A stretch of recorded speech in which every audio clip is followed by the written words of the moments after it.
السلام علیکم ورحمۃ اللہ وبرکاتہ۔ کیسی ہیں میری پیاری پیاری بہنیں؟ احمدہ ونصلی علی رسولہ الکریم، اما بعد فاعوذ باللہ من الشیطان الرجیم، بسم اللہ الرحمن الرحیم۔ آج کا ہم اپنا تربیت سیشن شروع کرتے ہیں انشاءاللہ تعالی۔ اور جیسا کہ آپ کو پتہ ہے کہ اس کے اندر ہم نے اپنی ایک کتاب شروع کی ہے، حسن اخلاق۔ اب اس حسن اخلاق والی کلاس کتاب میں ہم احادیث پڑھتے ہیں، تو ہم جو ہے انشاءاللہ تعالی درود شریف کے ساتھ شروع کرتے ہیں۔ آپ سب بھی میرے ساتھ پڑھیں۔ اللہم صلی علی محمد وعلی آل محمد کما صلیت علی ابراہیم وعلی آل ابراہیم انک حمید مجید۔ اللہم بارک علی محمد وعلی آل محمد کما بارکت علی ابراہیم وعلی آل ابراہیم انک حمید مجید۔ اب اس کے بعد ہم دعا پڑھتے ہیں حسن اخلاق کی انشاءاللہ تعالی۔ اللہم کما حسنت خلقی فحسن خلقی۔ اے اللہ، جس طرح تو نے میری ظاہری ساخت اچھی بنائی ہے، اسی طرح میرا اخلاق بھی اچھا کر دے۔ اب ہم نے یہ دیکھا تھا کہ پچھلے ٹاپکس جو ہمارے تھے اس میں ہم نے پہلے یہ دیکھا کہ حسن اخلاق کیا ہے، دوسرے ٹاپک میں ہم نے دیکھا کہ نرمی کیا ہے۔ تو میری بہنوں، ہم اس کتاب کو پڑھ رہے ہیں، صرف پڑھ کے گزر جانا ہمارا مقصد نہیں ہے، بلکہ ہم کو واقعی اپنے اخلاق میں تبدیلی لانی ہے، اپنے کردار میں ہمیں تبدیلی لانی ہے۔ اور ہم جب کسی ایک انسان کی فطرت ہے کہ جب وہ کسی ایک کام کی لگن اس کو ہوتی ہے تو وہ اس میں پوری کوشش کرتا ہے اور ساتھ اللہ سے دعا بھی کرتا ہے۔ تو اگر ہمیں اس بات کا احساس ہے کہ اخلاق جو ہیں وہ میزان میں سب سے پہلے رکھے جائیں گے، تو ہمارا یہ فرض بنتا ہے کہ ہم اپنے اخلاق کو درست کریں۔ اور اس کو درست کرنے کے لیے ہمیں کیا کرنا ہے کہ جو کچھ ہم پڑھ رہے ہیں، تو میری بہنوں میں ہوم ورک نہیں کہوں گی، کیونکہ اگر میں ہوم ورک کہتی ہوں تو شاید لوگ ذرا اس پہ وہ ہو جاتے ہیں کہ بھئی یہ تو کلاس ہو گئی، اس میں تو ہوم ورک کرنا پڑے گا، بتانا پڑے گا، سنانا پڑے گا۔ لیکن اس ہوم ورک کو آپ اپنے لیے، اپنی پرسنل گرومنگ کے لیے کریں۔ آپ اپنے لیے ہر چیپٹر میں سے 5 پوائنٹ ضرور لکھیں۔ آپ کا دل چاہے تو آپ چینل میں شو کر دیں، بتا دیں، نہ دل چاہے تو it's okay, this is for you انشاءاللہ تعالی۔ تو آج ہم دیکھتے ہیں کہ اب آج کا ہمارا ٹاپک ہے ظلم۔ اب ظلم جو ہے یہ ایسی چیز ہے کہ ہم کیا سمجھتے ہیں ظلم ہم ایک عام معنوں میں سمجھتے ہیں، کوئی کسی سے اگر کسی کی کوئی چیز چھین لے، کوئی کسی کو مار دے تو یہ ظلم ہے۔ بلکہ اگر آج ہم دیکھیں گے کہ ظلم کتنا ہے، ظلم کتنی چیزوں میں ہے جو ہم عام زندگی میں کرتے رہتے ہیں۔ اس کے لیے ہم ایک اور دعا مانگتے ہیں جس کا میں اردو ترجمہ پڑھوں گی اور بعد میں اس کو میں آپ کے پاس چینل میں دے دوں گی کہ یا اللہ، میری سب سے اچھے اخلاق کی طرف میری رہنمائی فرما۔ تیرے سوا اچھے اخلاق کی راہ کوئی نہیں دکھا سکتا، اور برے اخلاق کو مجھ سے دور کر دے، اور انہیں تیرے سوا مجھ سے کوئی دور نہیں کر سکتا۔ تو یہ بھی دعا ہے کہ یا اللہ، ہم کو اللہ سے دعا مانگنی ہے کہ یا اللہ بس ہمارے اخلاق اچھے کر دیں، ہمارے لیے ہماری زندگی کو آسان کر دے، اور ہم سے وہ کام لے لے جو اللہ کو راضی کر دے۔ ایک روایت سے پتہ چلتا ہے کہ اگر کوئی یہ کہے کہ پہاڑ اپنی جگہ سے ہٹ گیا ہے تو اسے مان لو، اور اگر کوئی یہ کہے کہ اس نے اپنی بری عادات چھوڑ دی ہیں تو اسے مشکل ہی سے مانا جا سکتا ہے، کیونکہ پہاڑ زمین میں گڑا ہوا ہے، وہ وہاں سے ہٹ سکتا ہے، لیکن بری عادات جو ہیں وہ ہمارے جسم میں، ہمارے رگ و پے میں، ہماری روح میں سرایت کر گئی ہیں، جن کا نکلنا اتنا آسان نہیں ہے، سوائے اس کے کہ ہم کوشش کریں اور ہم اللہ سے ڈریں۔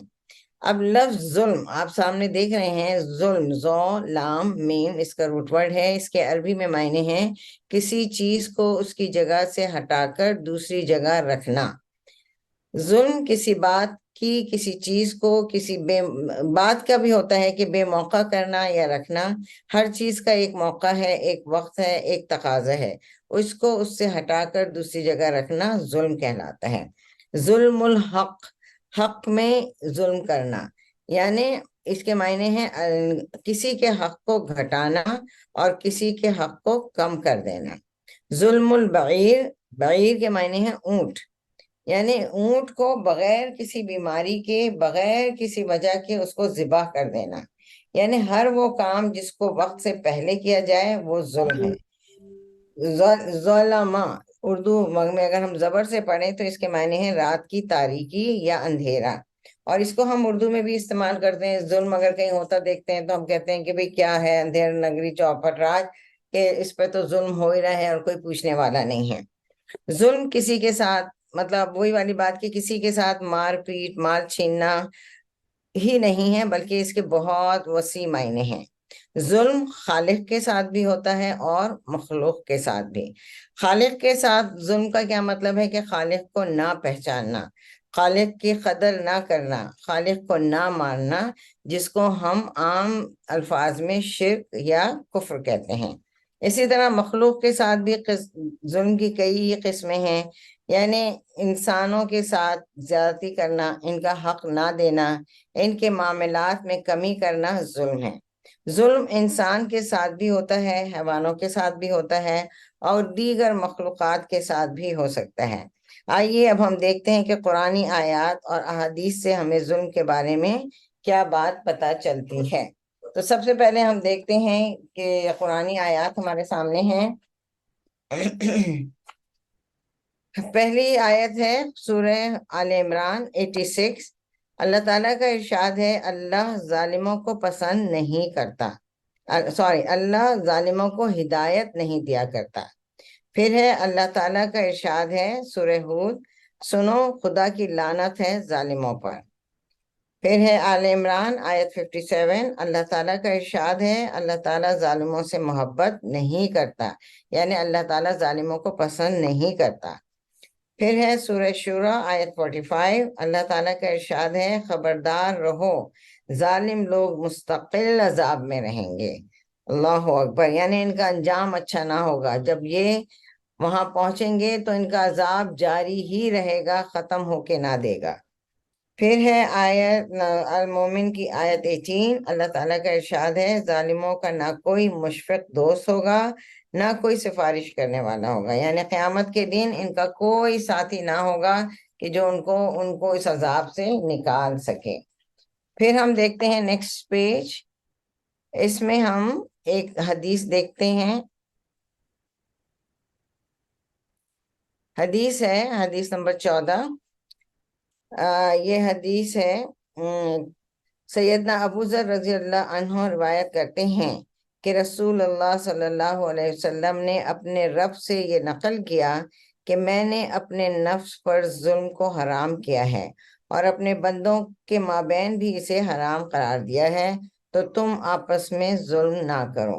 اب جہاں ہم یہ دیکھتے ہیں نا کہ جو روایت آ رہی ہے کہ اللہ تعالیٰ فرماتے ہیں، تو یہ جو ہے وہ حدیث قدسی ہے، یعنی اللہ تعالیٰ نے فرمایا اور حضور صلی اللہ علیہ وسلم نے آگے اس کو روایت کیا، تو یہ حدیث قدسی ہے۔ اب اس میں ہم دیکھتے ہیں کہ جو ہے، اب ہم اس کو تھوڑا اور ڈیٹیل میں دیکھتے ہیں کہ اب اس حدیث کے مطابق ہمیں کیا بات بتائی جا رہی ہے۔ یعنی ظلم کیا ہے؟ ظلم حرام ہے، ایک دوسرے پر ظلم کرنا حرام ہے، اور اس کا ظلم جو ہے وہ عدل کے خلاف ہے، یعنی اگر انسان ظلم کر رہا ہے تو اس کا مطلب ہے کہ وہ عدل نہیں کر رہا ہے، اور اگر عدل میں ہوگا تو انشاءاللہ تعالیٰ وہ ظلم نہیں کرے گا۔ اب ہم دیکھتے ہیں کہ دنیا میں ہر چیز جو ہے وہ عدل پر اللہ تعالیٰ نے قائم کی ہے۔ ہم اگر دیکھیں سورج، چاند، ستارے، ہر چیز اپنے دائرے میں گھوم رہی ہے، اگر وہ اپنے دائرے سے تھوڑے سے بھی آگے پیچھے ہو جائیں تو ساری دنیا کا نظام درہم برہم ہو جائے۔ مگر آج ہم دیکھتے ہیں کہ ہم یہ اگر دیکھیں انسانوں میں، ہمارے اپنے معاشرے میں، کہ ہم کیا کر رہے ہیں۔ ہم میں سے اکثر لوگ کیا کرتے ہیں کہ اپنے فرائض تو بھول جاتے ہیں، کسی کا حق دینا تو بھول جاتے ہیں، لیکن ہم اپنے حق کے لیے دلائل بھی لے آئیں گے، احادیث بھی لے آئیں گے، اور بس یہ ہوگا کہ ہمارا حق ہمیں مل جائے، چاہے ہم کسی کا حق ادا کر رہے ہیں یا نہیں کر رہے ہیں۔ تو اس طرح ہمیں دو رویے دیکھنے میں آتے ہیں، ایک رویہ جو عدل پر مبنی ہے، اپنا حق پہچانتے ہیں، اپنے حدود میں رہتے ہیں، اپنا کام اپنے فرض، اور دوسرا رویہ کیا ہے، جو اپنا کام اپنا فرض بھول کر صرف اپنا حق لینے کو تیار ہیں اور دوسروں سے اپنا حق چھیننے کو تیار ہیں۔ اگر دیکھا جائے تو ہماری زندگیوں میں جو بے چینی، بدمزگی، بدنظمی، بے قراری کی وجہ ہی یہی ہے کہ ہم اپنا تو حق لے لیتے ہیں لیکن دوسروں کا حق دینے میں کنجوسی کر جاتے ہیں۔ اگر بندے ایک دوسرے کا حق نہ پہچانے اور دنیا میں پرامن نہیں رہ سکتے، تو جو دنیا میں پرامن نہیں ہے وہ قیامت میں جنت میں بھی رہنے کے قابل نہیں ہے۔ اب جنت کی پرامن بستی صرف عدل کرنے والوں کے ساتھ ہے۔ اب اس کو بس ہم غور کریں ان باتوں کو کہ ہمیں کہاں کہاں ہم ظلم کرتے ہیں، کہاں کہاں ہم لوگوں پر کرتے ہیں، ہمیں بچنا ہے، کیونکہ ورنہ ہم، ظاہر ہے کہ ہمارے لیے جنت نہیں ہے، جبکہ ہم میں سے ہر کوئی جنت میں جانا چاہتا ہے۔ اب ہم تھوڑا سا یہ دیکھتے ہیں کہ دوسروں پر ظلم کی قسمیں کیا ہیں۔ دوسروں پر ظلم کی قسمیں کیا ہیں؟ ان کی جان پر ظلم کرنا، ان کے مال کو چھیننا، ان کی عزت پر ظلم کرنا، ان کے حقوق پر ظلم کرنا، دوسروں کو جسمانی تکلیف دینا، کسی کی جان لے لینا، کسی کو کسی طرح سے مارنا، یہ سب کچھ جو ہے جسمان مطلب ظلم میں آ جاتے ہیں۔ یا اگر ہمارے پاس کوئی کام کرنے کے لیے اگر فرض کریں کوئی ماسی ہیں، کچھ ہیں، تو ان سے حد سے زیادہ ان سے کام لینا، یہ سوچے بغیر کہ وہ بھی انسان ہیں، انہیں بھی کیا کہتے ہیں، آرام کی ضرورت ہے، اور دوسروں کے جذبات کو مجروح کرنا، ایموشنلی ٹارچر کرنا، ذہنی ٹارچر کرنا۔ اب ذہنی ٹارچر میں کیا چیزیں آ جاتی ہیں کہ بلا وجہ کسی کو تنگ کرنا، گالی گلوچ دینا، الزام لگانا، برے ناموں سے پکارنا، کسی کے سامنے یا پیٹھ پیچھے اسے رسوا کرنا، کسی کی برائی کو اس کی عزت اور شہرت کو داغدار بنانا، کسی کی کمزوری کو بار بار بیان کر کے اس کو شرمندہ کرنا، غصے سے بات کرنا، کسی کو دوسروں کے سامنے نیچے دکھانا۔ اب یہ دیکھتے چلے جائیں تو ان میں کتنی چیزیں ہم میں موجود ہیں۔ غصہ بات بے بات ہمیں آ جاتا ہے، ہم دوسروں کو، اللہ نہ کرے مگر بعض اوقات ہو جاتا ہے کہ کسی کو نیچا بھی سمجھتے ہیں اپنے آپ سے۔ اللہ تعالی ہمیں ان سب چیزوں سے محفوظ رکھے، اور کوئی بھی ایسا طریقہ جس سے کسی کی ایموشنل یا مینٹل ٹارچر ہو، اسے ظلم کہتے ہیں۔ ایسے کام کرنا جس سے دوسرے کو اذیت میں مبتلا کریں، کسی کے حقوق نہ دینا۔ اب ہم بندوں کے حقوق میں دیکھتے ہیں، ہم سب کو پتہ ہے، ہم سب شروع سے پڑھتے آئے ہیں اسلامیات میں کہ ماں باپ کے حقوق ہیں، اولاد کے حقوق ہیں، شوہر اور بیوی کے حقوق ہیں، تو ان کو ان کا حق نہ دینا، ان کے جائز مطالبات کو پورا نہ کرنا جو ہے وہ ظلم ہے۔